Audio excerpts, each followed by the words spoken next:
А мы продолжаем наш эфир. У нас в студии гость. Это утро с нами встречает Ахмед Аушев. Доброе утро. Доброе утро, Шунахал Ирдик, я рада приветствовать вас сегодня в нашей студии. Ахмед, совсем недавно комиссия Ингушского УФАС России завершила расследование картельного сговора, да? Расскажите подробнее об этом, с какие сроки там, да, и сколько закупок было затронуто. В августе 2021 года нами было принято решение о наличии сговора действий 6 хозяйствующих субъектов при участии в закупках на общую сумму около 9 миллиардов рублей и в количестве около 7 тысяч закупок. Данная проверка проводилась где-то в течение 2 лет, а само дело после возбуждения длилось в течение 7 месяцев. Скажите, пожалуйста, что вам именно это дело дало? Там пополнился ваш багаж знаний, да?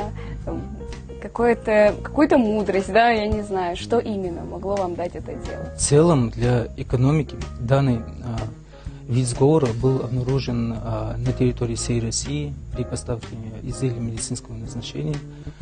Соответственно, выявление такого крупномасштабного сговора благоприятно влияет на экономику в целом, на снижение стоимости медизделий, на качество оказания медицинских услуг.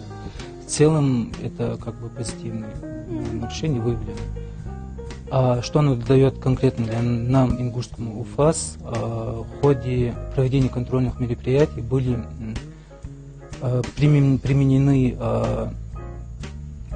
новые методы раскрытия сговора, были направлены около свыше 100 запросов различным организациям, правоохранительным органам и операторам электронных площадок,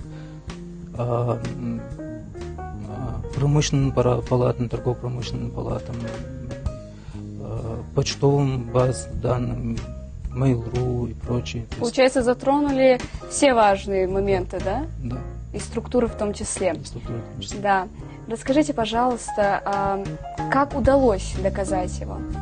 Это очень сложный и трудный процесс, и долгий.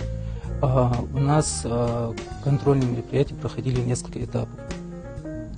Все начиналось с того, что у нас есть определенные признаки нарушения антимонопольного законодательства, нарушения сговора в действиях хозяйствующих субъектов.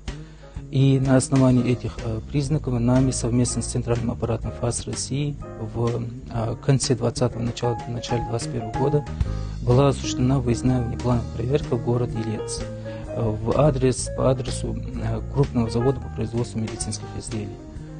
Когда мы туда на место выехали, мы обнаружили значительное количество доказательств, которые подтверждают, что 6 хозяйствующих субъектов находятся в антиконкурентных соглашениях между собой. В руках одного хозяйствующего субъекта были обнаружены электронные подписи участников торгов, были обнаружены пустые бланки, на которых проставлены печати, уже готовые печати. Было обнаружено руководство что нам особо примечательно показалось, это то, что мы обнаружили руководство для участника сговора, в котором было прямо прописано, каким образом нужно реализовывать сговор. То есть кто где участвует, кто кому уступает право заключения государственного контракта. Обнаружено в целом было около 160 тысяч файлов. Это хорошее количество такое. Если один файл, это, образно говоря, один контракт, это один файл. То есть было выявлено около 160 тысяч файлов. Каждый файл был проанализирован на предмет наличия признаков нарушения антимонопольного законодательства. И вот это, на основании этих данных мы пришли к решению о том, что в их действиях содержится нарушение требований антимонопольного законодательства. Но проделана колоссальная работа в этой области. Но мы поговорили о деле, да, хотелось бы узнать, познакомить телезрителей с вами чуть поближе. Я знаю, что вы окончили экономический университет, да? Но как вы попали в ФАС? Как так получилось? Когда я узнал о том, что в Ингушском УФАС есть вакансии, я работал в региональном министерстве у нас. И я понял, что мне это направление в целом интересно, работал в антимонопольной службе, и начал задерживаться после работы, готовиться, учить соответствующее законодательство, готовиться к конкурсному отбору, который был объявлен. Я верил в то, что при наличии знаний, и если оставаться активным, то даже в Ингушетии можно найти интересное для себя занятие, интересную работу. Быть полезным своему народу, конечно, да? Конечно, это самое главное. Потом, уже когда я прошел конкурсный отбор, через пару дней со мной связались с антимонопольной службой, пригласили на работу, и так начался этап моей жизни, связанный с антимонопольной службой. Я знаю, что вы любите свою работу, да, не любите впустую тратить свое время, но свободное время остается все-таки. Чем вы увлекаетесь вот в нерабочее время, чем вы любите заниматься? На этот вопрос человек отвечает в зависимости от этапа своей жизни. Если бы данный вопрос мне задали лет 5 назад, когда я был студентом, тогда я рассказывал бы про другие вещи. Сегодня у нас работа довольно сложная и очень много времени занимает. Вплоть до выходных сидим на работе. Поэтому чем я занимаюсь? Занимаюсь тем, что в рабочее время либо работаю, либо читаю профессиональную литературу, то, что касается именно нашей сферы деятельности. Это постановление, это судебная какая-то практика, это законы.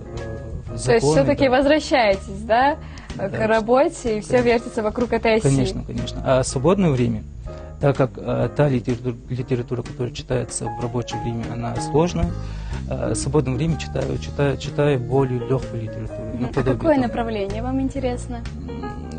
Какой жанр вам интересен? Фэнтези, фантастика. Почему? Это было как-то неожиданно, если честно. Потому что если взять более ранние периоды, тогда читал психологию и прочую сложную литературу. А что вас мотивирует, что вдохновляет? Насчет мотивации. Мы часто видим, по интернету видим, по телевизору видим о том, что вот такой стереотип, когда госслужащий, он и в целом любой сотрудник, он в понедельник не хотя идет на работу, он очень не хочет идти на работу, и также в пятницу хочет поскорее домой, ему эта работа неинтересна. В целом такой подход, мне кажется, у человека возникает, когда у него нет мотивации работать. За сколько я примерно 5 лет работаю в военно-воздушном УФАС. За это время не было ни разу, чтобы я не хотя, без желания шел на работу. Почему? Потому что есть определенные факторы мотивации. Первый фактор мотивации для меня – это наш коллектив. В том числе наш руководитель Батыр Бесланович. Когда сотрудники уходят в текучку, когда каждый день одна и та же работа, соответственно, человек перегорает.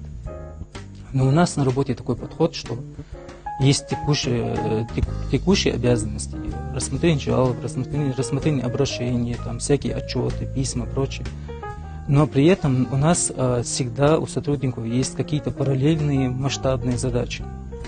Это те задачи, которые ты, выполняя одну работу, параллельно думаешь об этой задаче. Но эта задача, она не решается за один день. Эту задачу это поэтапная. Это поэтапная задача, неделями, месяцами. Вот в нашем деле, к примеру, крупное дело, которое мы сегодня обсуждаем, оно было проведено в течение 2 лет. То есть постоянно твои мысли параллельно текущей работе. То есть вы затратили много ресурсов, времени, да? Конечно, конечно. И вот когда работа, она интересная, вот, это мотивирует идти на работу.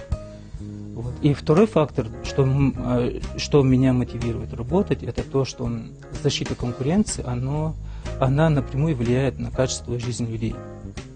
И когда ты понимаешь, что те или иные решения, которые ты принимаешь в составе комиссии, находясь в работе, они напрямую влияют на жизнь людей. То есть бывает такое, что мы приняли решение, и через пару дней узнаем, что благодаря нашей реакции своевременной антимонопольного органа торги прошли с понижением, была экономия бюджетных средств. Соответственно, данные средства государство может направить на другие цели, также для нужд людей. Вот. И, конечно, самой большой мотивацией является то, что ты можешь быть полезен людям. Да, действительно, это так, когда человек занимается тем делом, которое ему интересно, он приносит и пользу, и ему самому это интересно, а не так выждать этот понедельник до пятницы, и вот, наконец-таки, эти выходные, да, и окружение очень многое значит, да, и формирует вообще как личности. В данном случае это коллектив. Какие у вас планы на ближайшее будущее касаемо работы? Касаемо работы, профессиональное развитие, получение новых знаний и стремление, как бы это банально ни звучало, принести пользу нашему народу.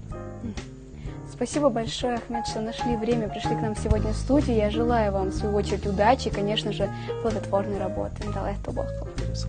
А я напомню нашим дорогим телезрителям, что это «Утро» с вами встречал Ахмед Аушев. Эфир «Утро» продолжается, и не переключайтесь.